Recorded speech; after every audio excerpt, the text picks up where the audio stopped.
Coaching centre এর পক্ষ থেকে স্মার্ট একাডেমির ছাত্রছাত্রী এবং কোচিং সেন্টারের ছাত্রছাত্রীকে আমার অন্তরস্থল থেকে আন্তরিকভাবে প্রীতি, শুভেচ্ছা এবং সংগ্রামী অভিনন্দন জানাচ্ছি। আমি বিশেষ কিছু বলতে চাইছি না, যে আমি সুবক্তা নই, দু একটি কথা বলবো। এক নম্বর কথা হচ্ছে, আমরা 4 বন্ধু একাডেমিটা তৈরি করেছি।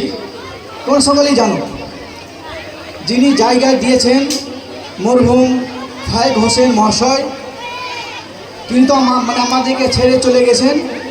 আমরা তার আত্মার শান্তি কামনা করছি। তার উদ্যোগে আমরা এটা করতে পেরেছি, তার জন্য তার পরিবারকে আন্তরিকভাবে একাডেমির পক্ষ থেকে অভিনন্দন। তারপর যেটা বলতে চাইছি, একাডেমির শিক্ষক শিক্ষিকা এবং কোচিংয়ের শিক্ষক শিক্ষিকা মহাশয়ের কাছ থেকে একাডেমির একজন অন্য কর্ণধার হিসাবে আমার, বিশেষ করে আমি সভাপতি হিসাবে আজকে যে বলছি, তার সভাপতি হিসাবে আমার করজোরে নিবেদন যে বর্তমান সময়ে যে নারীদের উপরে এত নির্যাতন হচ্ছে, তাই শিক্ষক শিক্ষিকাদের কাছে আমার অনুরোধ, আপনারা ছাত্রছাত্রীকে একটু এমন শিক্ষা দেবেন যাতে অন্যায়ের প্রতিবাদ করতে স্মার্ট একাডেমির ছাত্রছাত্রী এক পা যাতে পিছু পা না হয়।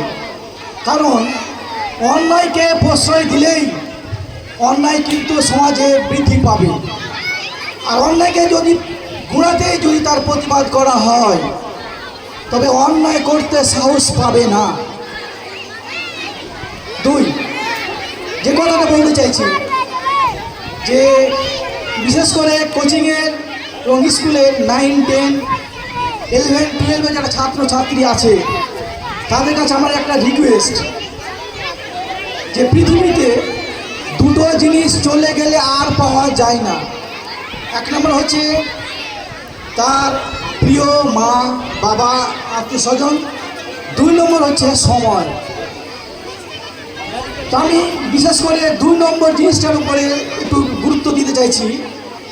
যারা কোচিংয়ের 11, 12 এবং 9, 10 ছাত্র বা ছাত্রী আছো, উপস্থিত আছো, এবং যারা তোমাদের উপস্থিত নেই, বন্ধু বা বান্ধবী আছে, তাদের কাছে আমার একটা ছোট্ট মেসেজ, যে অকারণে আবল তাবল কাজ করে বা অন্য মনস্ক হয়ে বা মোবাইলের প্রতি আকৃষ্ট হয়ে সময় নষ্ট না করে পড়াশোনায় আগ্রহী হও। এটা আজকে যে অনুষ্ঠান, যে উদ্দেশ্যে আমরা অনুষ্ঠান করছি, সেই অনুষ্ঠানের মঞ্চ থেকে সভাপতি হিসেবে আমি একটা মেসেজ দিতে চাইছি ছাত্রছাত্রীর মধ্যে, যে আমরা আজ থেকে শপথ নিব যে অকারণে সময় নষ্ট করব না। যে সময়টা নষ্ট করব আমি, সেই সময়টা আমি যেন বই খাতা কলমের মধ্যে যেন আমি মনোনিবেশ করি। এই আবেদন থেকে আবারও আরেকবার একাডেমির এবং কোচিং সেন্টারের ছাত্রছাত্রী এবং প্রিয় শিক্ষক শিক্ষিকা মহাশয়কে আন্তরিক শুভেচ্ছা এবং সংগ্রামী অভিনন্দন জানিয়ে আমার ক্ষুদ্র বক্তব্য শেষ করছি। আসসালামু আলাইকুম।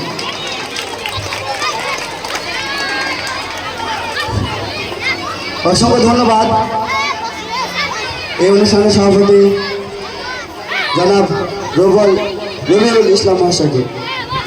তিনি এই বক্তব্যের মাধ্যমে 2টি বিষয়টাকে তুলে ধরেছেন। প্রথমত তিনি বললেন যে একজন ছাত্র এবং ছাত্রীকে যারা তৈরি করে, অর্থাৎ শিক্ষক বা শিক্ষিকা, তাদের উদ্দেশ্যে তিনি বললেন যে যারা ছাত্র বা ছাত্রী আছে, তাদেরকে এমনভাবে গড়ে তুলতে হবে যাতে সে ছাত্রছাত্রীরা ভবিষ্যতে পিছুপা না হতে পারে, অন্যায়ের প্রতিবাদ করতে পারে। আরেকটা জিনিস তিনি বললেন যে বিশেষ করে 9, 10, 11, 12-এর বিভিন্ন ছাত্র ও ছাত্রীদেরকে তিনি সময়ের গুরুত্বটা বোঝাতে চাইছিলেন। তিনি এখানে বললেন যে একজন ছাত্র এবং একজন ছাত্রী সবচেয়ে মূল্যবান জিনিস হচ্ছে সময়টা, সে পড়াশোনার সময়টা। অর্থাৎ আমাদেরকে এই সময়টার মূল্যায়ন দিতে হবে, এটা তিনি বোঝাতে চাইলেন। যাই হোক, এবারে আমরা আরো একটা গজল শুনে নেব। এবারে